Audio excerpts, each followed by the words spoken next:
How to win at B2B sales. If we start thinking about this, we need to start building a blueprint, a mechanic that we can copy every single time. Now, I spend a lot of time looking into ways of solving this, and I always end up with companies the same thing. I have this massive whiteboard and I start telling them, how do you reach out to people? Step one is we're gonna go to LinkedIn, any social email, doesn't matter. Step two, and step three, and I start building this gigantic sheet of all the potential steps. Now, the word for that is called sales cadences. A sales cadence depends on how long your sales cycle is, and that again depends on the size of the deal. Smaller deals go faster, larger deals take a long time. But let's just imagine somewhere in the middle we have sales cycle between 3 to 6 months. So how do we build a sales cadence for that? A sales cadence starts with what's your ideal customer, the ICP, and how can we reach them?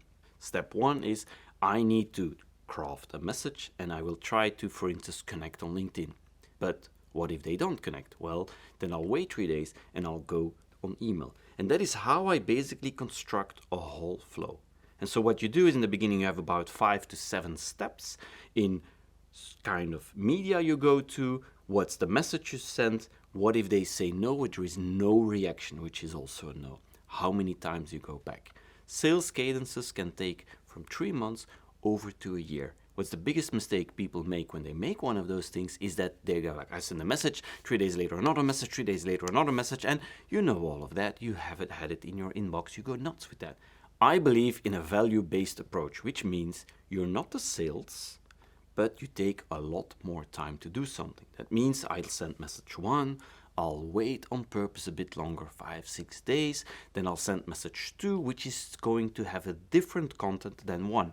Typically what people do wrong is to say, hey, did you receive my previous email? Yeah, but I didn't want to answer, right? So you wait a bit longer than you're supposed to and you vary the content. And then the next step is you don't send it after 3 days, you send it after 2-3 weeks. So I have sales cadences that can take up to a year.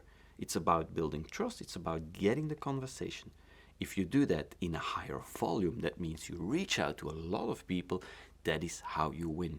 It's not a few people, it's a lot of volume, consistency over time. Remember, sales cadences is your blueprint, is the mechanic to copy and go forward.